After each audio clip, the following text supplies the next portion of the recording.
저는 60살이지만 이렇게 아름답고 젊음을 유지할 수 있어요. 이 부분을 잘 관리한 덕분이죠. 나 뉴스 무엇 가민테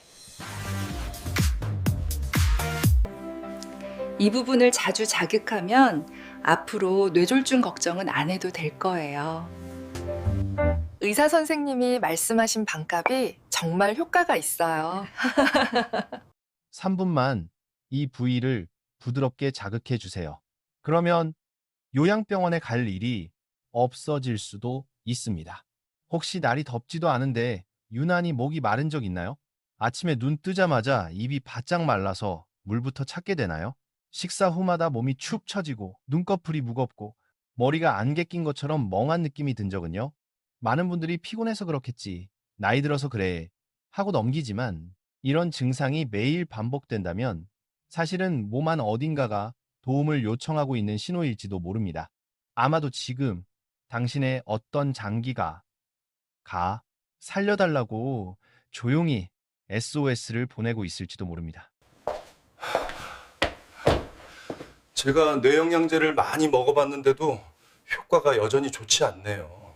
고개를 숙여 세수를 하다가 갑자기 어지럽고 땅이 빙빙 도는 느낌을 받은 적 있나요? 그건 뇌로 가는 혈류가 순간적으로 줄었다는 경고 신호일 수 있습니다. 이런 증상은 단순히 마사지 부위를 잘못 자극했거나 식습관이 엇나갔을 때도 나타납니다. 사람들은 대수롭지 않게 넘기지만 올바른 부위 자극만으로도 몸의 흐름이 달라지고 10년은 젊어질 수도 있다는 사실, 아무도 제대로 알려주지 않았을 뿐입니다. 대한민국 보건당국 통계에 따르면 40세 이상 성인 3명 중 1명은 이미 당뇨 전 단계 상태에 있습니다. 즉, 혈당은 정상보다 높지만 아직 병으로 진단되지 않은 단계입니다. 무서운 건 숫자가 아니라 무관심입니다. 몇 년 안에 생활 습관을 바꾸지 않으면 그들 중 절반 이상이 진짜 당뇨병의 문턱을 넘어가게 됩니다. 하지만 좋은 소식도 있습니다. 단 3가지 작은 습관, 즉 아침 식사, 식사 순서, 그리고 음료 선택만 바꿔도 그 과정을 되돌릴 수 있습니다. 심지어 혈당을 다시 정상 범위로 돌려놓을 수도 있죠. 저는 박지훈, 그리댕에 뵀습니다. 그리고 이 이야기는 제가 바로 그 사실을 깨달은 순간부터 시작됩니다. 이런 상태로 10년 넘게 살았는데도 전혀 나아지지가 않네요. 아침에 일어나자마자 머리가 무겁거나 뒤통수가 지끈거린 적 있나요?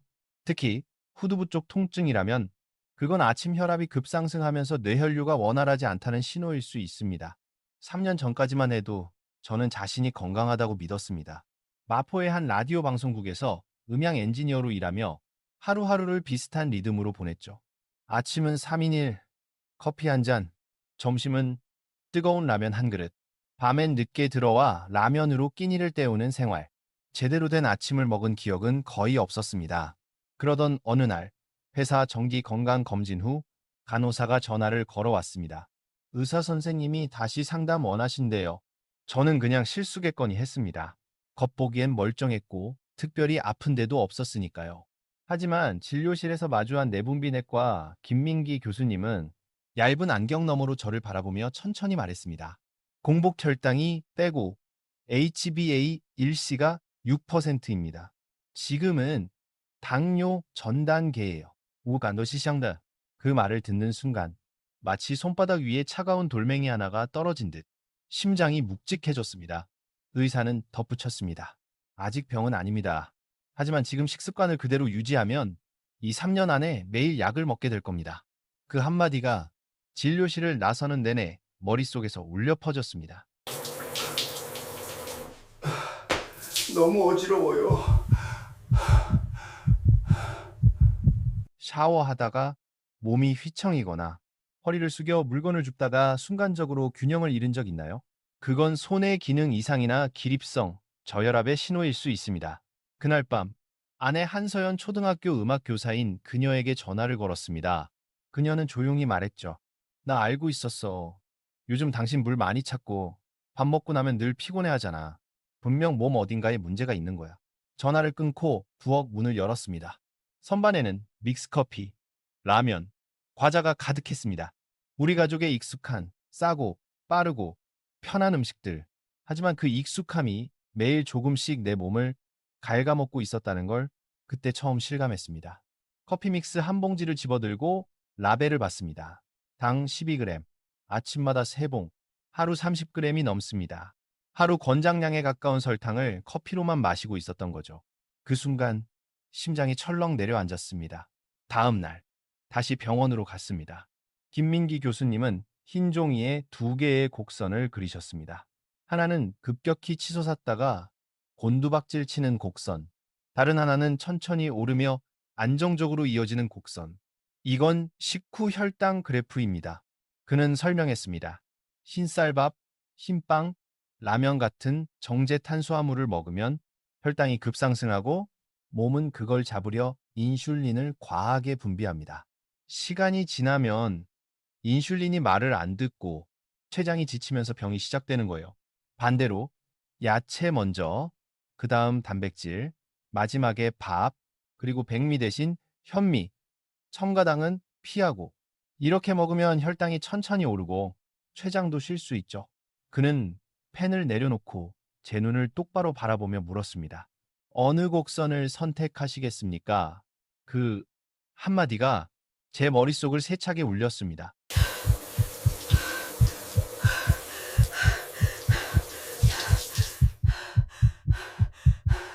머리를 감다가 갑자기 망치로 맞은 듯한 두통을 느낀 적 있나요? 또는 물을 머리에 끼얹는 순간 눈앞이 번쩍하고 통증이 퍼진다면 그건 뇌출혈 초기 신호일 수 있습니다. 절대 가볍게 넘기면 안 됩니다. 그날 밤 저는 노트를 펼쳤습니다. 첫 줄에 이렇게 썼습니다. 1일차 아침 식사부터 시작. 다음 날 아침 평소처럼 믹스커피를 타려다 멈췄습니다. 대신 아메리카노 한 잔, 그리고 삶은 달걀 하나, 작은 사과 조각 몇 개. 싱겁고 밋밋했지만 머릿속엔 의사의 말이 계속 맴돌았습니다. 약이 아니라 습관을 바꾸는 겁니다. 뭐야, 이튿날엔 현미에 보리와 검은콩을 섞어 밥을 지었습니다. 처음엔 딱딱하고 질겨서 오래 씹어야 했지만 신기하게도 식사 후 졸음이 사라지고 속이 편안했습니다. 노트에 짧게 적었습니다. 몸이 조용해졌다. 처음 사흘은 진짜 시험 기간 같았습니다. 점심 무렵 동료 이준호가 커스터드 빵을 건네며 말했죠. 형, 다이어트예요? 저는 웃으며 답했습니다. 아니, 그냥 삶의 방식을 바꾸는 중이야. 그날도 택시 대신 한강을 따라 걸어서 집으로 향했습니다. 가로등 불빛이 강물에 흔들렸고 그때 문득 떠올랐습니다. 식후 30분 걷기만으로도 인슐린이 훨씬 잘 작동한다. 그렇게 작은 습관들이 하나둘 모여 새로운 리듬이 만들어지고 있었습니다.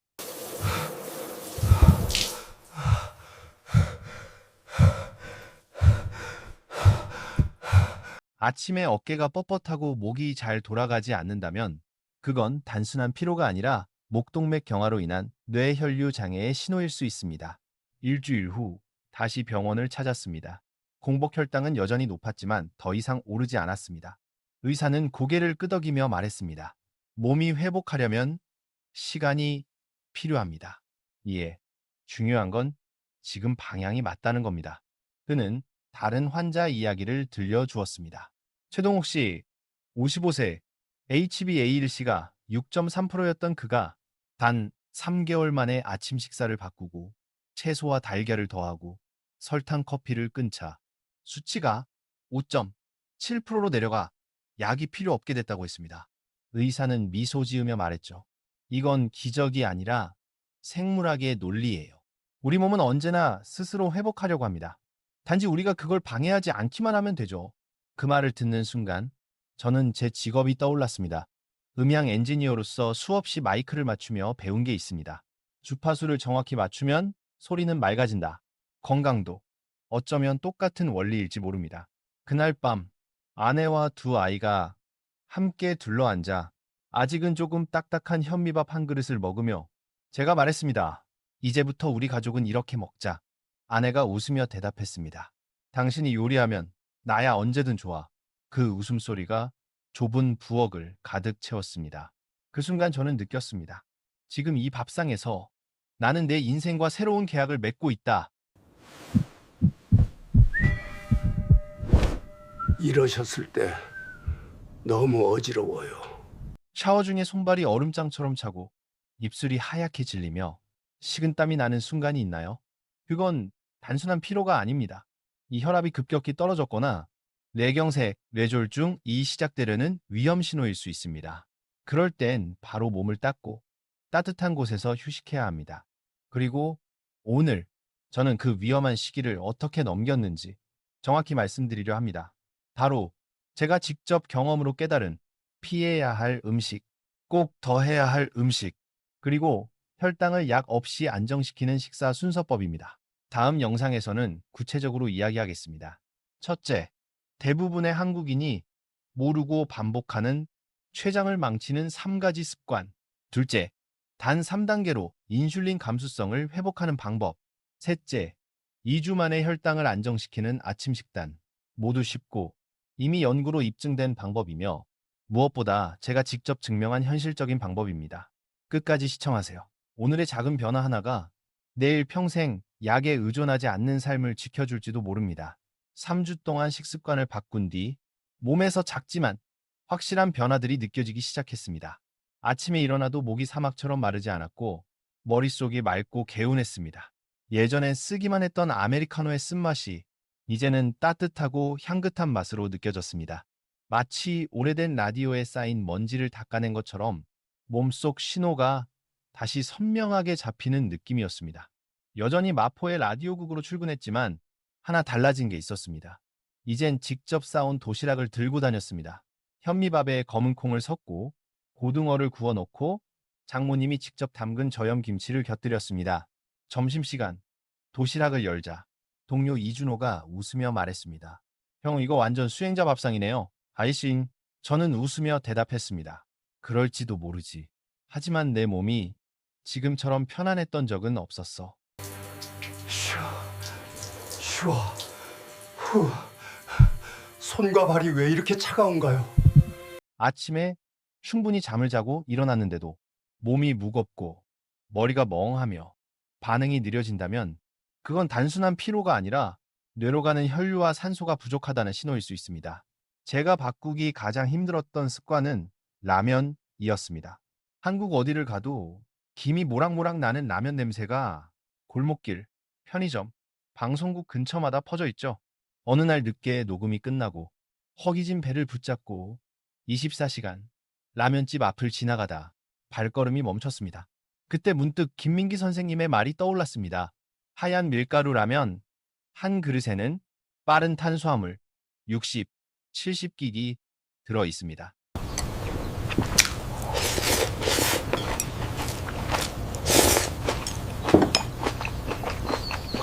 몇백 미터를 더 걸어 잡곡김밥과 샐러드를 파는 곳으로 향했습니다. 천천히 한 입 한 입 씹으며 먹었습니다. 차 소리와 밤바람 사이에서 저는 나 자신과의 작은 승리를 맛보고 있었습니다. 몇 주가 지나자 체중은 2kg 줄었고 식사 후 졸음은 사라졌습니다. 점심을 먹고도 머리가 맑았죠. 아침마다 혈당을 기록했습니다. 처음엔 빼고 110, 그 다음 99, 어느 날은 96까지 내려갔습니다. 그 숫자 하나하나가 내 몸을 위한 교양곡의 음표처럼 느껴졌습니다. 어느 오후 재진을 받으러 병원에 갔습니다. 김민기 선생님은 제 기록장을 보고 미소 지으며 말했습니다. 아주 좋아요. 지금 당신은 당뇨 전 단계에서 벗어나고 있는 중입니다. 대부분의 사람들은 한 달 안에 포기하죠. 눈에 띄는 결과가 바로 안 보이거든요. 제가 물었습니다. 왜 그런 걸까요? 그는 웃으며 대답했습니다. 사람들은 몸을 전등 스위치처럼 생각하거든요. 하지만 사실 몸은 대나무와 같아요. 처음 3년은 땅 속에서 뿌리를 내리고 그 후에야 쑥 자라죠. 지금처럼 꾸준히 하면 혈당은 서서히 내려가고 간과 근육 속 지방이 빠지며 인슐린이 다시 제대로 작동합니다. 그게 진짜 회복이에요. 그 말을 들은 순간 마음이 편안해졌습니다. 저는 이제 숫자와 싸우는 게 아니라 내 몸과 함께 걸어가고 있다는 걸 알았습니다. 3가지 금지 규칙. 청량음료 금지, 케이크 금지, 라면 금지. 아침에 침대에서 막 일어날 때 세상이 빙글빙글 도는 느낌. 그건 단순한 어지럼이 아니라 혈압이 급격히 변하거나 혈관이 순간적으로 수축하는 경고일 수 있습니다. 그날 진료가 끝나기 전 김민기 선생님은 제게 이렇게 당부했습니다. 세 가지 원칙을 꼭 기억하세요. 첫째, 식사 전에는 반드시 채소나 김치를 먼저 드세요. 섬유질이 당 흡수를 늦춰줍니다. 둘째, 매 끼니마다 단백질, 달걀, 생선, 두부 중 하나는 꼭 포함하세요. 셋째, 너무 배고플 때 몰아서 먹지 말 것. 그게 혈당을 가장 크게 흔듭니다. 그는 그래프 한 장을 보여주며 덧붙였습니다. 채소 단백질, 밥. 이 순서로 먹으면 식후 혈당이 최대 30%나 낮아집니다. 저는 놀랐습니다. 무엇을 먹느냐, 만큼이나 어떻게 먹느냐가 중요하다는 걸 그때 처음 알았습니다. 그날 밤 집에 돌아와 바로 실험해 봤습니다. 작은 접시 3개, 참기름으로 무친 채소, 달걀찜, 현미밥. 의사 선생님이 알려준 순서대로 천천히 먹었습니다. 신기하게도 식사 후에 속이 편했고 졸리지도 않았습니다. 아, 내가 웃으며 말했습니다. 이게 원래 옛날 한국 사람들의 식사 순서였대요. 질서 있고 절제된 방식으로 먹는 거죠. 맞는 말이었습니다. 우리 조상들은 과학이 이름 붙이기 훨씬 전부터 몸의 이치를 이미 알고 있었던 것 같습니다. 그 주말, 가족과 함께 부천에 있는 어머니 댁에 갔습니다. 상 위에는 떡, 생선구이, 된장국, 냉면까지 한가득 차려져 있었죠. 저는 잠시 망설이다가 조심스럽게 말했습니다. 어머니, 냉면은 조금만 먹을게요. 아이, 맛있는 게 어머니가 물으셨습니다. 왜, 어디 아프니? 저는 의사에게 들은 이야기를 말씀드렸습니다. 어머니는 한동안 생각하시더니 생선 한 점을 젓가락으로 집어 제 그릇에 놓으셨습니다. 그럼 이거 먹어라. 단백질도 많고 당도 적다. 그날 밥상은 이상할 만큼 따뜻하고 편안했습니다. 돌아오는 길에 아내가 말했습니다. 잘했어. 변화한다는 건 거절이 아니라 진짜 필요한 걸 선택하는 거야. 저는 미소 지었습니다.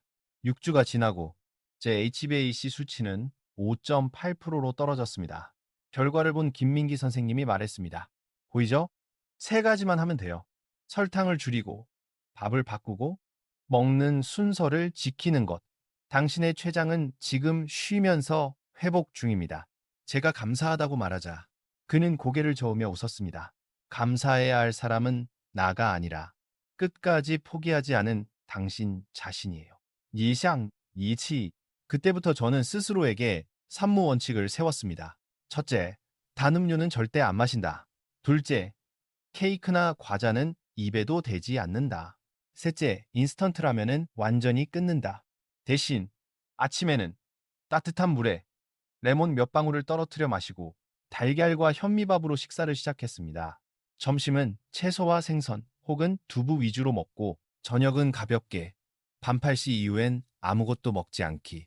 매일 집 근처 공원을 30분 걷는 습관도 들였습니다. 음악도 끄고 오직 발소리와 숨소리만 들으며 걷습니다. 매주 3가지 수치를 기록했습니다. 체중, 허리둘레, 공복혈당 모두 조금씩 그러나 꾸준히 내려갔습니다. 한 번은 동료들과 회식이 있었습니다. 저도 갔지만 예전처럼 폭식하지 않았습니다. 고기를 구워 먹되 흰쌀밥은 빼고 술 대신 물 한 잔을 들었습니다. 어떤 동료가 물었습니다. 형, 그거 손해 아니에요? 저는 웃으며 대답했습니다. 아니요, 저 지금 다른 방식으로 약을 마시고 있는 중이에요. 모두가 웃었습니다. 하지만 몇 달 후 그 동료가 제게 전화를 걸어왔습니다. 형, 나도 그렇게 먹는 법 좀 알려줘요. 건강하게 살면서도 즐겁게 사는 법 말이죠. 그때 깨달았습니다. 변화는 말로 설득되는 게 아니라 결과로 전염되는 것이라는 걸요. 제가 겪어보니 가장 어려운 건 좋아하던 음식을 끊는 게 아니라 생각의 방향을 바꾸는 것이었습니다. 먹는 걸 희생으로 보면 힘들지만 그걸 내 몸을 위한 선물로 보면 훨씬 가벼워집니다. 그때부터 저는 한 끼 밥, 한 그릇 국, 한 잔 물에도 감사하기 시작했습니다. 건강은 더 이상 프로젝트가 아니라 삶의 리듬이 되었습니다. 이제 매일 아침 저는 일찍 일어나 창문을 열고 안개 낀 한강을 바라봅니다. 블랙커피 향을 맡으며 예전 병원에서의 불안했던 시간을 떠올립니다. 이제는 그 순간조차 고맙습니다. 김민기 선생님의 한마디가 없었다면 아직도 저는 밤마다 라면 봉지를 뜯고 있었을지도 모릅니다. 제 이야기는 아직 끝나지 않았습니다. 하지만 저는 이미 가장 위험한 경계를 넘었습니다. 작은 선택들을 매일 반복하며 스스로를 회복시키는 길 위에서, 그리고 다음 이야기에서 제가 배운 3가지 평생 혈당 관리 비밀을 나누려 합니다. 1댐 먹는 순서의 과학적 비밀, 2주 혈당 상승을 막는 아침 식사 공식, 3심 췌장이 잠든 사이 회복을 돕는 저녁 습관. 이 3가지가 당신의 내일을 바꿀지도 모릅니다. 3달째가 되었을 때 저는 드디어 김민기 선생님의 말을 진심으로 이해하게 됐습니다. 몸은 스스로 치유하려는 힘을 가지고 있다. 우리가 해야 할 일은 그 힘을 방해하지 않는 것뿐이다. 그때 제 모든 수치는 이미 안정되어 있었지만 선생님은 덧붙이셨습니다. 지금부터가 진짜 시작이에요. 자, 다시 나빠지지 않으려면 3가지 원칙을 습관처럼 숨쉬듯 지켜야 합니다. 그 말이 마음에 깊이 남았습니다. 그래서 저는 그 3가지를 췌장을 지키는 3가지 비밀이라 이름 붙였습니다. 그리고 그날부터 저는 매일의 삶을 그 3가지 원칙 안에서 살기 시작했습니다.